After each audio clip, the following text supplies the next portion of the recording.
Hello, everyone. I'm Tori. And I'm Kariana. And welcome to God and All Things. Today we're going to be discussing The Scarlet Pimpernel by Baroness Orczy. Is that how you say her last name? She's a Hungarian authoress. So if you know Hungarian, you know better how to pronounce it than I do. But we'll go with that for now. Let's just kick it off with a summary, and then we can get into personal experiences and all that jazz. Awesome. Okay, so The Scarlet Pimpernel centers around Lady Marguerite Blakeney, who is the leader of fashion in London society. She's a clever and beautiful Frenchwoman who left the bloody world of the French Revolution behind to marry the handsome and rich but dull-witted Sir Percy Blakeney. Though Percy once adored Marguerite, her past skeletons caught up with her shortly after their marriage, causing an estrangement between the two. However, Marguerite is not the only one with secrets, and both will have to learn to trust each other if they are to overcome the dangers of love and the guillotine. Wow, what a beautiful last sentence. Well done, Kariana, on your summary. Love it. So personal experiences. So I actually saw the film first. I saw it back, I want to say it was middle school, possibly. Actually, it might have been like 10th grade. So like just as I was starting high school. We watched a clip from the very beginning in an English or history class. I can't remember which one. And yeah, that was my experience. And then my friend ended up watching the rest of it and was like, you've got to watch the rest of it. It's great. So we watched it at her house one night and I just really, really loved it. And so I ended up getting my hands on a copy. It was a DVD and we really were, it was kind of the stage everybody was moving past DVDs, but it wasn't available anywhere. It wasn't available on an Apple TV or anything. So I was like, I am getting this DVD. I've probably watched it like twice since getting the DVD of it, but I got it and because I just had to have it. And yeah, so I had that experience and then I ended up wanting to read the book and I actually got most of the way through and then just like stopped reading it. I think it was just the timing. I just got distracted and never came back to it. But I was like, I know the rest of the story and I pretty much almost finished it. So I just kind of like sort of counted it. It's like the one time in my life I've ever like said I've read something that technically I haven't. So for a long time, that was me. Yes. And then, so this was actually my first time getting all the way through the book. Okay. Was this round. So that was great. I know there's the musical, which I've heard songs from, but I haven't really deep dove into that. But yeah, I just love the movie and I think the book adds a really interesting dynamic to, or another perspective, I guess, to what the movie does. So I really actually love both of them together and I just think it's a really fun story and Percy Blakeney is just wonderful. I love him. Yes, honestly. So yeah, that is my past experience. What about you? Okay. My first experience was with the musical. My stepmom loves this musical, right? So I was introduced to it by her in high school, and it's been my favorite musical ever since. It beat out Les Mis, so I just switched one French Revolution story for another. We love it. Great. But I was mega French Revolution obsessed in high school, so it wasn't too surprising. But yeah, so I've seen the play probably 4 times, and I have a lot of it memorized. Wow. I have all the music memorized. I have a lot of the dialogue memorized. Wow. Impressive. Because oh my gosh, I just love it so much. It's my favorite. Now it's a family favorite, so we go see it everywhere. It just played at like Davis High School or somewhere, and I was like, hey, I'm gonna go see this, and next thing I knew I was buying 8 tickets for everyone in my family. So family favorite, we all love and adore it. And so it was also in high school that I kind of went on a kick of reading musical books. So like I read Phantom of the Opera and Wicked and like all of that stuff, and along with that I read The Scarlet Pimpernel, and that's when I like hardcore fell in love with Percy Blakeney. I don't think I had seen it on stage at that point. So I was in love with the music and it was my favorite show just from the music.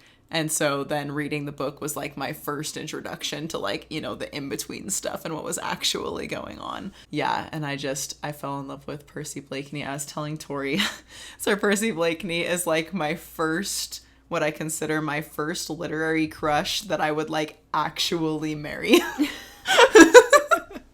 Like I had literary crushes like Sidney Carton from A Tale of Two Cities and like stuff like that where it's like, okay, but like I wouldn't actually be with him if given the chance, you know? Yes. But Percy Blakeney, I was like, yes, 100%, 1,000 times, yes.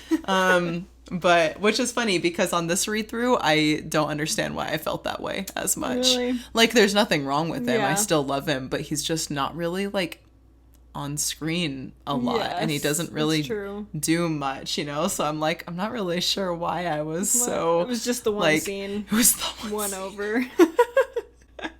Should I just say it now, or should I wait till we get there? Okay, all right. Yes. Yes, that scene. It killed me. I was such a romantic. I was even worse then, probably, than I am now. Wow. And I'm pretty bad now. Yes. But yeah, so, and then Tori actually introduced me to the movie. I didn't know there was a non-musical movie, so we watched that together, and it's like just as good as everything else. Cute. It's just so funny and silly and romantic and beautiful and just, it's so Love good. it. So yes, basically we both really enjoy it and we're excited to talk about it. So let's get into the gospel principle and introduce that, and then we'll get into the actual plot of the story and discuss our deeper discussion on it. So our gospel principle is pride, and specifically how pride affects relationships. Throughout the Book of Mormon, we read about people who are repeatedly brought low, despite moments of joy and plenty. How does this happen? We are taught that pride hath proven their destruction. In Moroni 8:27, because of the pride of their hearts, both the Nephites and the Lamanites regularly forget the goodness of God and develop a sense of enmity towards him and each other. Pride is the great destroyer of relationship. It is what often gets in the way of spiritual connection and bars us from progression toward our ultimate goal, eternal life. So that's what we're going to discuss more in depth in this story, and it definitely plays a huge role in this, especially in connection with a relationship, because this whole book is about a married relationship and what happens when both of them are holding on to pride in their different ways. So let's just jump straight into this. We start off the book just being introduced to who the Scarlet Pimpernel is. Basically, we start off right with the French Revolution. It's very dramatic. They're cutting off heads, and we're learning from the guards who are talking about the Scarlet Pimpernel, who is a man, and he also has a league of other men who are helping him save aristocrats from the guillotine. And they do it in very cunning and smart ways. Fun ways. Very fun ways, yes. They're very clever, and they always leave behind a paper with a Scarlet Pimpernel on it, which is just their symbol. It's a flower, if you don't know. And we just get a little bit of a couple of their plots and what happens. We're not going to go too deep into that because it's not really applicable to this discussion, but read it. It's great. Watch the movie. It actually shows both of these experiences and how they do it in the film, so you're able to see it, and it's just great. It's very exciting. The important part is basically that they use disguises and just trick people. Yes. That's what comes up regularly. Exactly. And so then we go across the channel to England, and there's this seaside inn that we end up seeing. The Fisherman's Rest. Yes, such the a picturesque Rest. name. Yes, very charming and very English. And in it, we see Sir Anthony, this young man who comes in, and not far behind him is this man, Sir Andrew, and two women that they've just saved from the guillotine. So they've crossed over the channel. They're safe now. It's a mother and daughter pair, and the mother, the Countess, as she is referred to, explains that she really doesn't want to meet this particular woman, Lady Marguerite Blakeney. She's a woman who was French, and she ended up meeting an English aristocrat, Percy Blakeney, that she ended up marrying. She's known to be one of the most intelligent women in all of Europe, even. So she's very highly favored by the royal family in England. Everybody loves her, but she is known to have played a role in the deaths of several aristocrats in England. People blame her for giving the government information about them that caused this whole family's death. So this Comtesse is like, I do not want to see her. And right after she says that, who should arrive but Marguerite and Percy Blakeney both arrive. And Marguerite is our main character. So she's described as beautiful. Like I said, she's very intelligent, very well known for her mind, as well well as her beauty, she was an actress. So she's just this very popular, rounded woman, especially for the time. And Sir Percy is known to be silly, basically. He's an idiot. He's an idiot. He has this long drawl and just very carefree and doesn't seem to care about anything. Very apathetic and slow and lazy. And so he's just not really looked upon very favorably. He's seen as very fashionable. And the Prince of Wales actually does like him a lot. Yeah, I think there are people who get along with him. Yes, it sounds like he's probably a very amiable person. Yeah. He's a likable person, but he's not known to be intelligent or like part of what makes him fun to be around is how silly he is. Right. Like people kind of like to just make fun of him a lot. So, and it's supposedly runs in the family that his mother was an idiot and his father was, I think he was just lazy. Is that right? I can't quite remember. They talk about like the insane much. mother and his dad just kind of like doesn't deal with it. He's kind of neglectful. Yeah. Yeah. So that's what we learn about this couple that comes in. We also get to see very quickly the marital strife that is involved in their marriage when Marguerite walks in. She walks in first.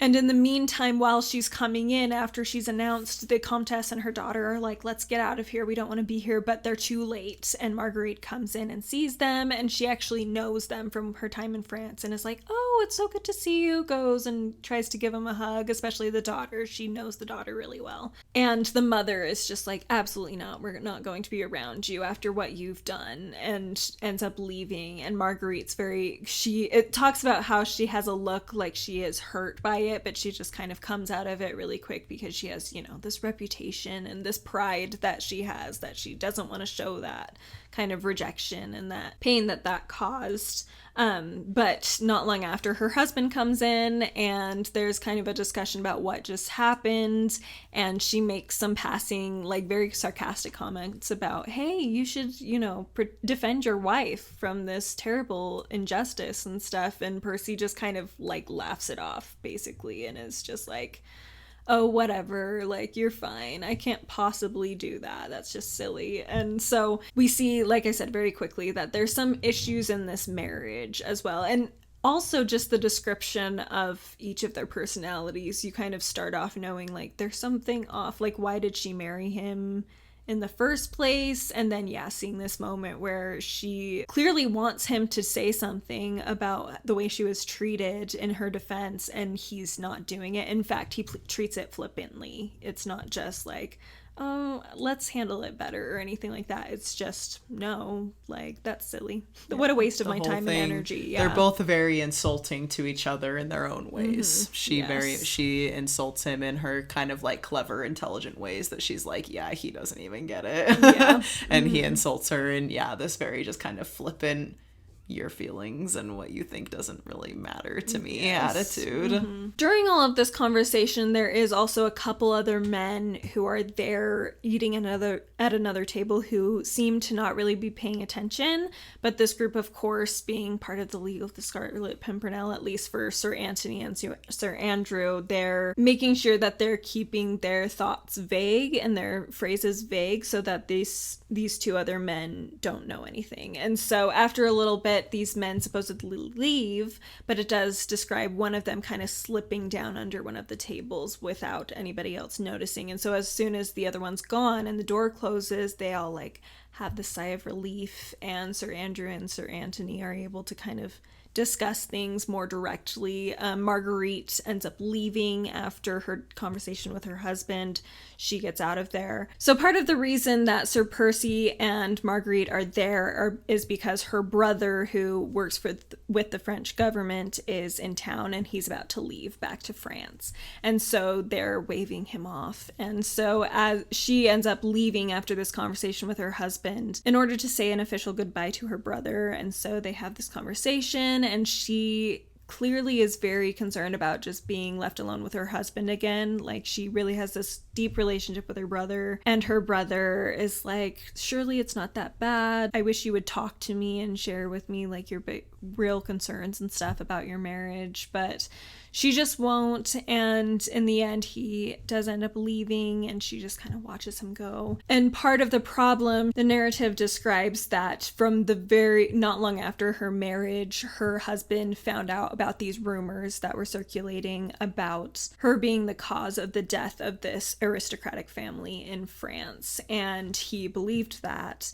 She does end up telling him herself, but by then he had already heard, and she in that moment wasn't willing to explain the whole story, which basically was that she was kind of taken advantage of by the French government, and the members of the French government kind of tricked her into giving the information that they would need, and she was just young and just didn't understand until it was too late. But instead of explaining this, she's like, no, my husband should just know and trust me. You just have to trust me. You just have to trust me. And so ever since then, he's really pulled back. He always was silly to her, but she was able to see something in the lead up to their marriage that intrigued her, and she really appreciated his adoration of her and saw at least a spark of something there that drew her in, which is why she married him in the first place. But then now they've split up not long after their marriage because of this misunderstanding between them. So we'll hold that thought, because a little bit later there's a scene where we'll get even deeper into that story and both sides of it, and we'll be able to discuss even deeper that pride that's involved in that particular circumstance. But in the meantime, after Marguerite has this inner monologue discussing in her thoughts what happened between her and her husband, she ends up seeing a man in the distance who's coming near her, and when he gets to a certain point, she's able to actually recognize him. He's a man named Chauvelin, who was one of her friends back in France, and he's also part of the French government, so he's pretty high up there. And they kind of just have this conversation, and basically what ultimately comes of this conversation is that Chauvelin is there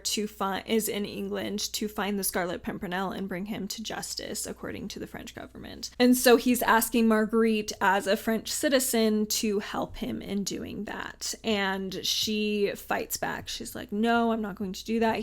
We think very highly of him here. We think he's doing great things. I believe in freedom, but I don't necessarily believe in what you guys are doing with it. So she is adamant that she doesn't want to, but he's like, okay, well, I'll talk to you later. I'll be going into London, and there's a few gatherings. I think there's like a performance that's going on, and she tells him, like, if you really must speak with me, you can speak with me there, because that's when we'll next be most likely to see each other. And so he's like, okay, I will. And he's described as very fox-like and cunning and manipulative, this Chauvelin. And so we're able to see that very quickly when, not long after this, Sir Anthony and Sir Andrew later that night are discussing plans from the Scarlet Pimpernel and what they're going to do and their role in having these letters and all this stuff. It's an important secret conversation, but during it, someone appears from under the table and catches them, and the other man that was with him also catches them, and one of these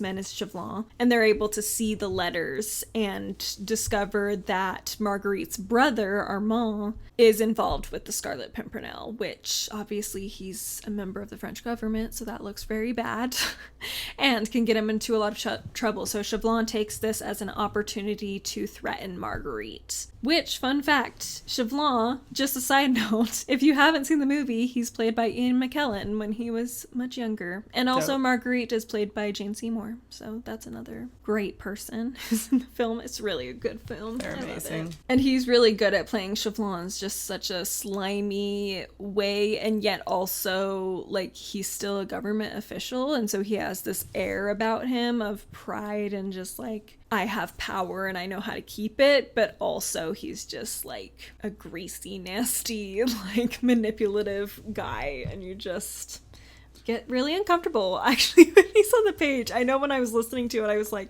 ew, he's kind of scary. He's just scary. Which is actually rather different in the musical. Oh, really? Their relationship is pretty different in the musical. Yeah. Interesting. I mean, he's still like Chauvelin, you know. Yeah. He's still not like a good guy. Yeah. But yeah, they changed their relationship and him in ways that are just, yeah. Interesting. Like how? Like, they were lovers. Oh, that's in the movie too. Okay, yeah. I wasn't sure if it was in the movie, yes, but yeah. So in the musical, there's a song that he sings to her that's supposed to be very seductive. Oh. And so, yeah.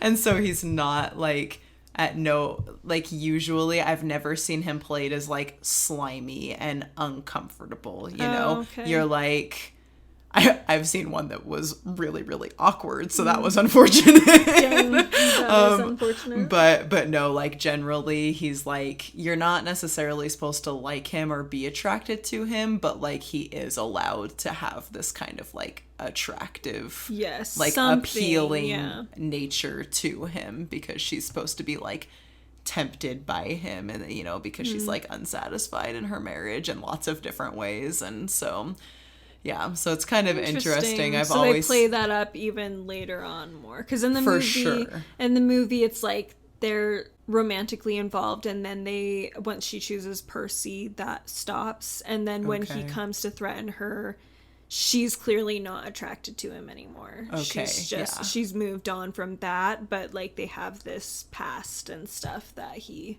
tries to exploit, yeah, right? Exactly. Yeah, no, it's usually a little, I mean, obviously like it's a show, so it's played a little differently every time, but usually they play up like that feeling of like her being tempted by him. Interesting. Yeah. Okay.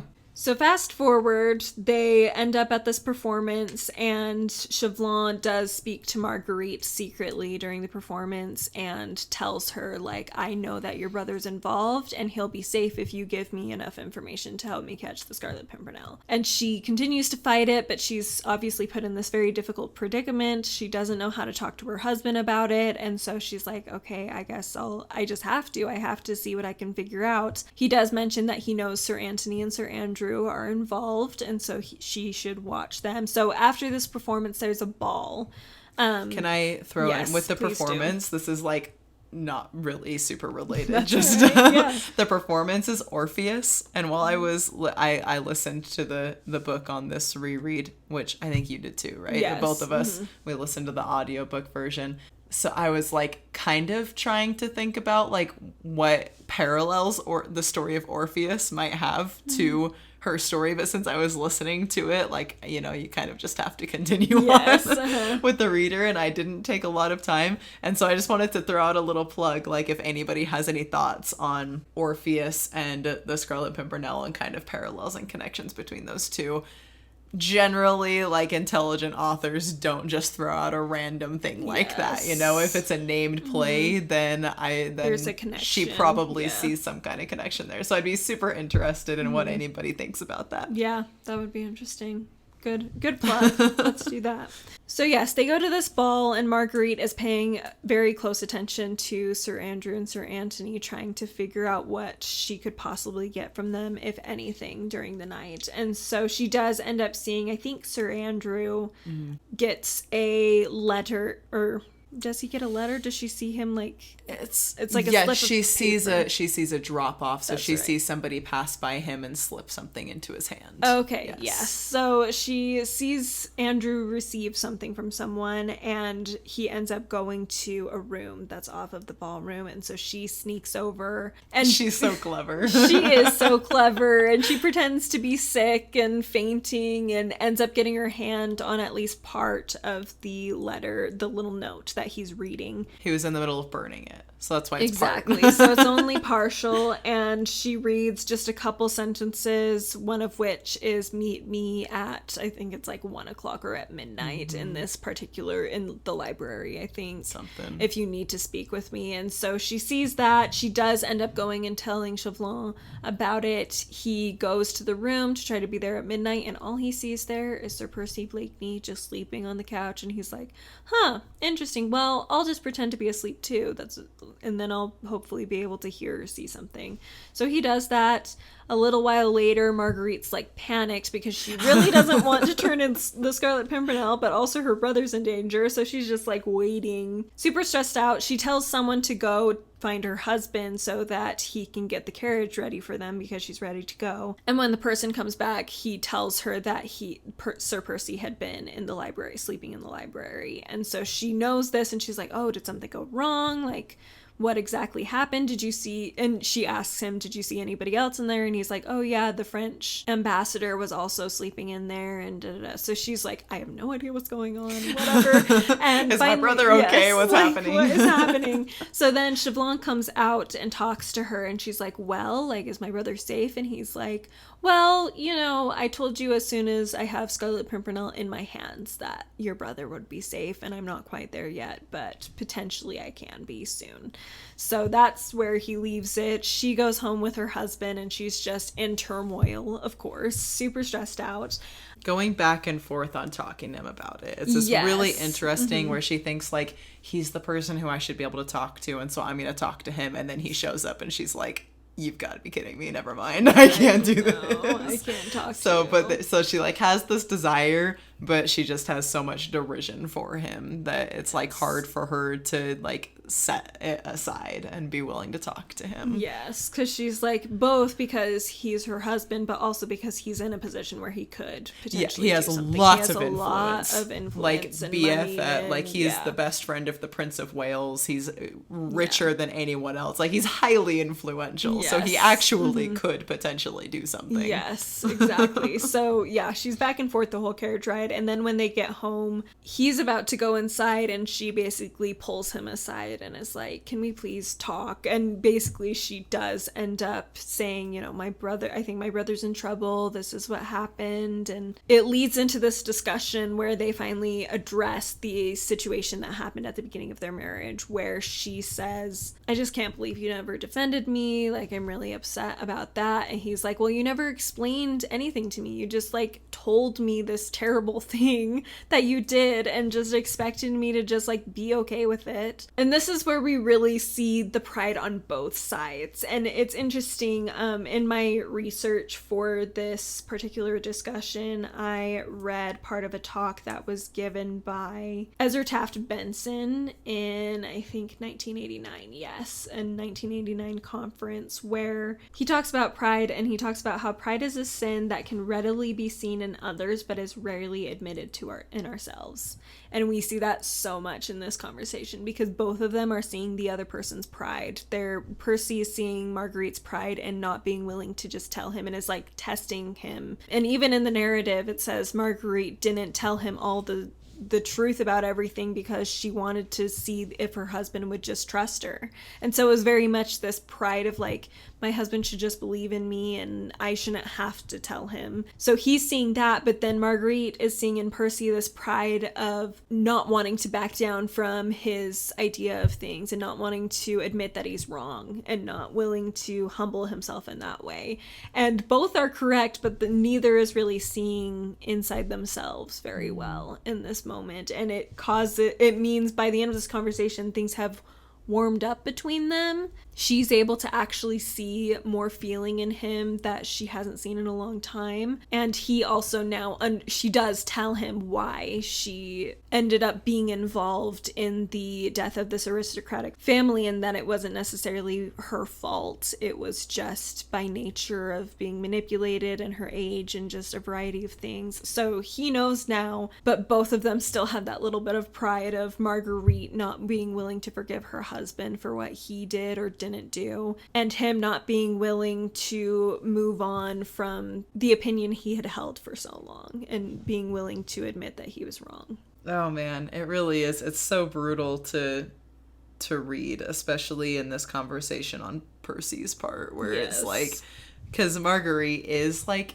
and she is trying, you know, she's holding on to some of her pride, but you know, she's like admitting some of her feelings and like trying to draw him out, and he like just keeps getting cold and like shutting her down, and I'm like, just talk to each other. Just talk to her, it's fine. But I read this talk from President Uchtdorf.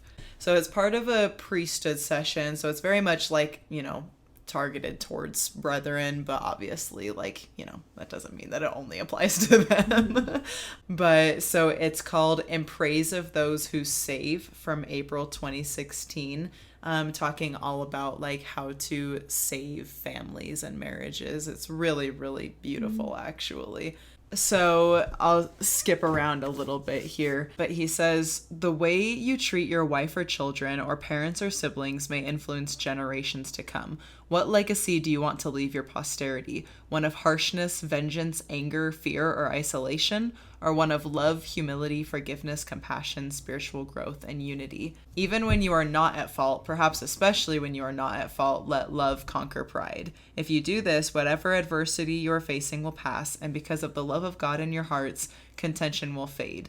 These principles of saving relationships apply to all of us, regardless of whether we are married, divorced, widowed, or single. We can all be saviors of strong families. And I just really love that idea of legacy because, first of all, I think that's something that would appeal to Percy Blakeney really, really strongly. If somebody were to come to him and be like, hey, dude, are you going to leave like this legacy of harshness and anger or like compassion and humility, you know? I think that would speak to him really strongly and be like, oh, you know, even though he doesn't have children at this point, and they might not if they continue at this rate, he has a really noble heart. And that's the reason why he's so frustrated with Marguerite, right? Is because he has this noble heart and he believes so strongly that what she did was wrong.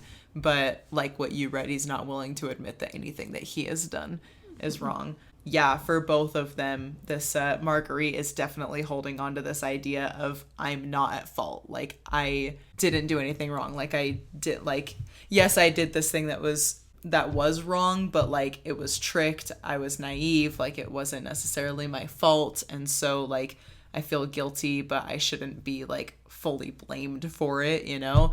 And she's kind of like focusing on that and not focusing on letting love conquer pride, right? On just like loving him and getting past that and being willing to love and apologize even if she doesn't necessarily feel to blame, right? That last sentence, we can all be saviors of strong families. Like, I just think it's really powerful that right now they're making choices that can make or break them, you know? Yeah, I like also in this talk by Ezra Taft Benson that he mentions that pride is a damning sin in the true sense of that word. It limits or stops progression, and that pride fades our feelings of sonship to God and brotherhood to men. It separates and divides us by ranks. Unity is impossible for a proud people. And we see that so well in this because actually they both have the same principles and the same beliefs in the world. I guess spoiler alert, Sir Percy is the Scarlet Pimpernel. Yeah, if you didn't figure it out already. He is the Scarlet Pimpernel. I think we were trying to hold off on that, but it reaches a point where you just gotta know. Because that's also part of this pride is he's not willing to talk to her and she's not willing to talk to him fully. And so even though they actually are on the same page as far as their beliefs and they could be such a power couple, they're not because they both are holding on to their pride. They're separated. They're divided because of this pride that's in each of them. Where, like I said, they could be so unified. She really appreciates what the Scarlet Pimpernel is doing. And she loves the Scarlet Pimpernel. Yeah, she thinks it's amazing and fabulous and that he's brave and that he's doing this great thing on a principle she could believe in. And obviously it's him, so he clearly believes the same thing and believes it's a good, worthwhile thing to do. But they just aren't quite matching up. And we see that continue where now we know much better. So later that night, Sir Percy is like, hey, just so you know, I'm just heading up north to do some things. And she comes running out and is like, what? Like, where are you going in the middle of the night? Like, what is going on? And he finally does tell her, he's like, I'm going to go take care of Armand, your brother. And she is obviously so grateful. So now they're like getting closer, but he's still not telling her everything. And so she goes in like still having all these questions of like what exactly he's planning to do, like what is going on. But she's like, okay, I'll just wait and let him do it. So there's a little bit more trust there now. It's like this weird, like they're getting more in line, but they're just not quite all the way honest and humble with each other quite yet, especially on his side, I would say at this point. She's really, really trying, I think, to set aside her pride, whereas he's struggling with it more. But it's so hard because they both really do have reasons not to trust each other, you know? Like, why should he, as the Scarlet Pimpernel, knowing that she sent this aristocratic French family to their death, like, tell her that he's saving aristocratic French families. And why should she, who's been like pushed aside by him, who's been treated as nothing, and who he acts like this total fool and useless nincompoop around, like why should she trust that he's going to treat her situation with any gravity or seriousness or help her get out of it, you know? Like, they both have these really, really strong arguments for not trusting each other. But it really is, like, that sentence, let love conquer pride. Like, it doesn't matter. Like, just put it aside. That's ultimately, like, if you can't get over it, like, do it anyway. That's really what it comes down to. Is you have to, or you're never going to accomplish it anyway. You're not going to get anywhere. That's how you're a savior for your family and for your relationship, is by just doing it. Just trust them and just see where it takes you. And just hope for the best. Which is easier said than done, of it course. Is, for sure. It's just, but it is a key to building a strong relationship. It just has to be there. But like I said, I would say at this point, Marguerite has let down her pride a little bit more clearly, at least with, like, in front of Sir Percy, because she has told the truth. Like, she doesn't have any secrets anymore as far as everything. I think the only secret she doesn't say is that she was behind helping Chauvelin find the Scarlet Pimpernel. She does not tell him that part. That's what she can't tell him. So that's like the one part that she's held back. So there's still a little bit, but we see that, and part of it was inspired by her actually seeing, like I mentioned earlier, that there was something in Percy and his love for her that she hasn't seen in a long time, and she realizes that he still does care about her. So right after this conversation, Marguerite leaves, right? So they're on these stairs. They're talking outside, and they're on these stairs, and Marguerite, like, walks up the stairs with, like, her hand on the railing. Which sounds so unimportant.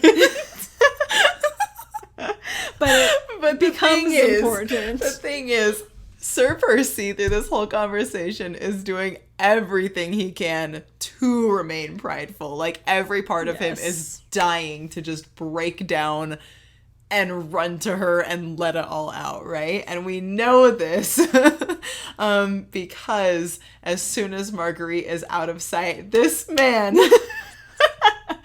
kisses the ground where she stepped. He kisses the railing where her hand touched. And this is the scene. This is the scene Tori mentioned at the beginning that I just died over. I just remember high school me being like, are you joking me?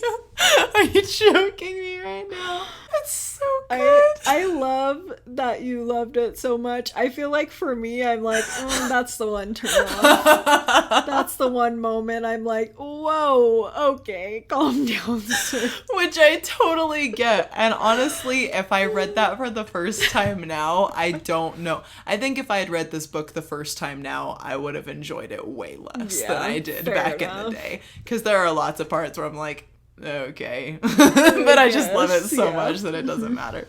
Not that like it is a good book. Yes. Like I still thoroughly enjoy it, but it is cheesy for sure. Yes. But hey, the passion. He's just angst. So in love with her. And he like waits and I was for her like, to leave, I'm so and in love with you. Like, can't he just breaks. Anymore. He breaks, and it's just man, this girl has brought him to his hands and knees, dude, even if she can't see it. Yeah. So but he sets aside his pride. Fully, because he only does it when she's not there. When she's not there, which only like 25% counts. Yes. Like it doesn't actually mean anything if he's not using it to save the relationship. But we see really, really strongly, really, really clearly in this moment that there is love and passion for her. And so I think it gives the readers some hope that like, okay, no, like we're gonna get past this. Yeah. And it's one of the few moments that we get to see her Percy Blakeney is. Like if you're reading this without any background, like you know nothing about Percy besides that he's silly. Yeah. And that's it. You really don't get a lot from him. Yeah, you just don't know at this point any different, and this is where you really see like, oh, he really loves her, and there's more to him than meets the eye, which ends up leading more into reveals later on, of course, as well. Yeah. No, honestly, it's one of those few where like I'm not an adaptation person. I think I've mentioned that I struggle with adaptations, and it always helps when you like see an adaptation before reading the book. Yes, it does help. But yeah, this is one of those where it's like they really do, like you said, they complement each other really, really well. It's not like I would just say like, oh yeah, the movie's better than the book, you know? Like it's just really cool to have the different perspectives and slightly different happenings that kind of round out the whole story. Yes.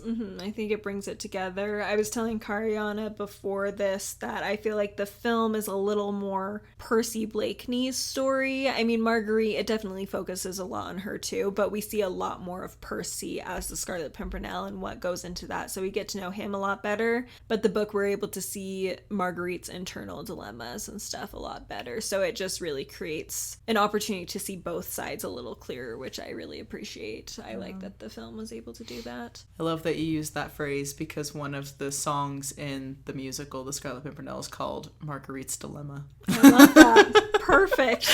There you go. Easy enough. It's amazing. So, love that.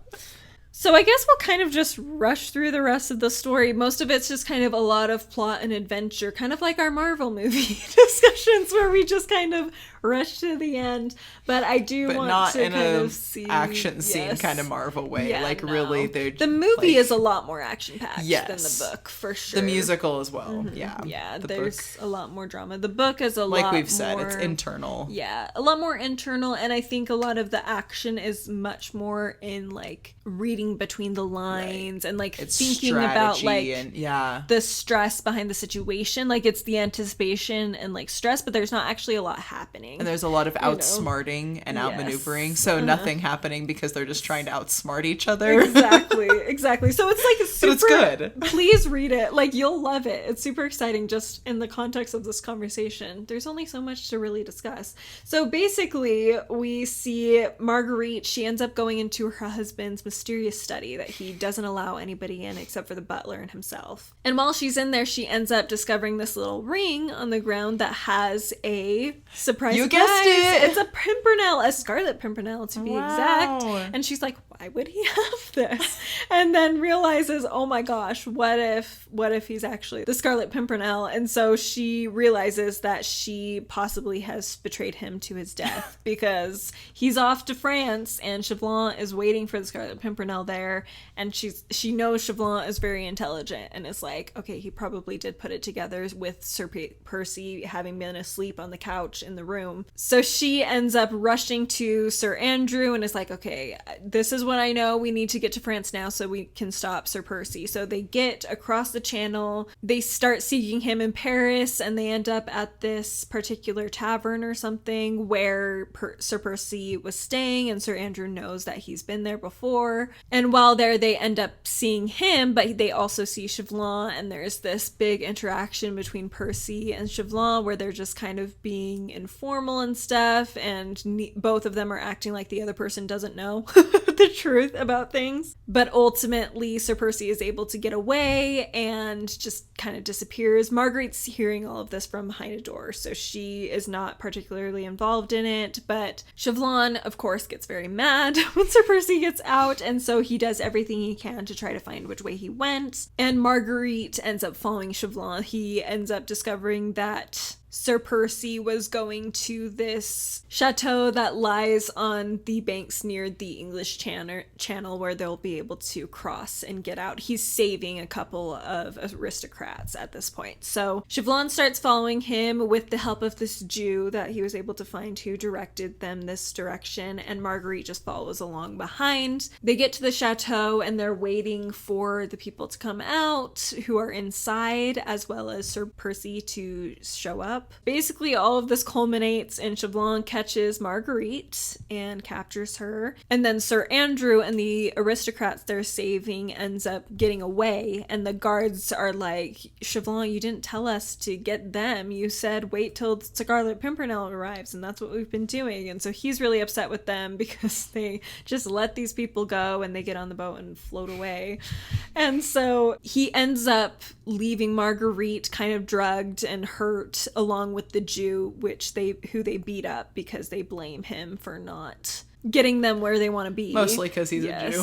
Because he's a Jew. Yes, exactly. And so they end up leaving the two of them there basically for dead, while Chevlon goes back to Paris to try to figure out next steps. I think he realizes that Sir Percy wasn't on the ship. Yeah, something comes he up recognizes that like Percy couldn't have gotten to the boat without anybody noticing, so he's like, no, he's here somewhere. Yes, he has to be here somewhere. So they go off to look for him.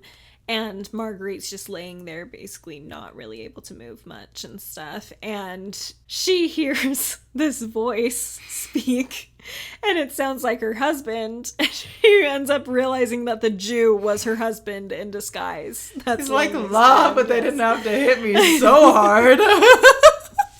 And his like dumb voice, and she's like, what? She's like, wait a second. So they have this reunion, and we're able to see them finally like just break down the barriers, and Marguerite just apologizes for her role that she played, and he is willing to share his soul with her a little bit more, and that's basically where it ends. So not a lot of dilly-dallying with the ending in this book, but we are left with this hope that they have both let down this pride that's been holding their relationship back, and it allows for them to become united the way they always could have been. Like I said, they always had the same values in life and desire to help other people, and they both are super intelligent as well, and so they really could have done so much, and now they will finally get the chance to be able to do that as a couple that's truly unified and made equal because of their humility and honesty with each other. Yeah. Maybe not with him as the Scarlet Pimpernel, which is sad, but if they could have figured it out before, then they could have been like mega power couple saving everybody from France. But I'm sure they'll still find some sort of way to do something. Yeah. They're smart enough and power have that intelligence. strong of value that they're going to figure it out. In that talk that I mentioned before by President Uchtdorf, he talks about humbling ourselves and repenting, which is, obviously a huge part of overcoming pride, right? And he says the essence of repentance is trying to change ourselves in ways that will make us better people. On the other hand, the foundation of pride is the desire to cover up our own weaknesses and focus on changing our spouse's behavior. As we humble ourselves, we desire to improve our lives and take responsibility for our weaknesses. We are willing to apologize and become better people, which is at the core of repentance. Obviously, like, this doesn't just apply to married relationships, right? And so at one point, I definitely, like probably most people, I've felt that feeling of like, my heart kind of hardening and like not wanting to just swallow it and and humble myself. And at one point we were having this kind of like family debate. We love to debate in our family. So, it was just kind of this like friendly, normal debating situation. I made a joke. That's what it was. I made a joke about something that was a little bit insensitive. I make insensitive jokes sometimes. And my sister does not appreciate insensitive jokes. And she called me out on it. And she was just like, you're talking about this group of people or whatever, and like they feel this way, and you don't have to talk about them like that, even though you disagree with them, I was really, really frustrated and embarrassed, honestly, about being called out, right? And I can't remember exactly what I said, but something to the effect of like, I'm just expressing myself and you don't need to tell me not to, or how I should do that, or something like that. The conversation ended shortly thereafter, and I know that my dad and I talked about it a little bit after. My dad was in agreement with me and felt like she was overreacting, but I knew that that I felt guilty, but I'm not the kind of person who easily like apologizes for no reason. And that comes from a place of honesty more than pride. You know, it's hard for me to want to apologize to somebody when I'm not sorry, you know, because that feels ingenuine to me. And so I took a few days actually thinking like, what am I sorry for? And I was like, I'm not sorry for this, and I'm not sorry for this. Like, I'm not, you know, all this stuff. But I did take that time and finally realized I was in the wrong. Like, I'm sorry that I was being insensitive, and I don't want to act that way towards people, and I want to change to be better than that, you know? And she was right. And that's what I finally realized. And it took me even longer to approach her with it. But at one point, I was giving her a ride somewhere. And I was like, Cariana, you literally have to do this. Like, you're alone with her in this car. Like, come on. Like, it was eating away at me. And so I did finally, like, get myself to bring it up and just say, like, hey, you remember this conversation? Like, I've thought a lot about it, and I realized that this was wrong, and I'm really glad that you were willing to call me out on that so that I can improve, and I hope that you'll continue to do that in the future, even though I kind of, like, then called you out on doing that. And so it was a really intensely difficult, like, process for me over the course of a week, but it definitely, like, you know, she was kind of like, oh, you know, like, it's fine. I don't even know if I doubt she had thought about it as much as me, you know, and she was fine, but it made me feel better just in the sense that, like, I often especially in my sibling relationships, feel labeled as the insensitive person who, like, doesn't have any desire to change, you know, just because of our, you know, our values and where we lie on different issues. And that's, you know, not all in my head. Like, I have had comments made to me that that confirms that that's kind of where I lie for a lot of them. And so for me, that was a really important moment in being able to just kind of like show in a really real way that I am willing to change and adjust and be better. And so that, you know, I rely on that experience a lot to say, like, no, they do, that, like, they have seen this from me and they do know that I'm better than that when I do kind of get in my head about it. Yeah, absolutely. So I think it was really good for us and definitely really good for me. Yes. Being able to overcome that. Yeah. And once you do it once, like, it makes it so much easier to keep choosing to be humble and keep choosing to prioritize the relationship over your own pride. Yeah. Which is really what this talk by Ezra Taft Benson has a whole section that's just talking about choosing to be humble, choosing to allow people to influence you in a positive way, choosing to be honest with people, choosing to trust people as needed, and just choosing God and his expectations of us over the world, disregarding any reputation we may have and prioritizing what's actually important. And I think that's a choice that needs to be made regularly in all of our relationships, like you said, like not just romantic or married relationships, but also between siblings, with parents, with friends, with church leaders even. Often that is a really important relationship to build as well. And choosing to be humble is possible. It does take a lot of energy. It's hard to overcome pride, for sure. But it is interesting that, like, it's almost like once you know somebody expects that from you, I don't know, I guess when I feel like it's going to be a surprise or out of place, then it's really hard. But when it feels like, you know, somebody knows that you are humble and willing to change, that it's easier to be like, oh yeah, like, I'm changing this, because you know they're going to accept it, you know, if that makes any sense. Yeah. No. Yeah, I think that's true. And I also think there's kind of a sense of, like, you want to be seen as good as possible. And sometimes there's a sense of, like, if you let down your pride, then you're admitting that you're not that perfect, which is kind of an intimate thing. which is scary. So yeah, I would say, yeah, with certain relationships, once you get into this mode of they know you do that and that they know you're flawed, basically, and that you're willing to admit you're flawed, it's easier once you've passed that first hurdle. But that first hurdle is the hardest part because, like I said, it is kind of an intimate and vulnerable position to be in. So, but so worth it. So worth it. And it just ends up building up yourself and those around you when you're able to do that.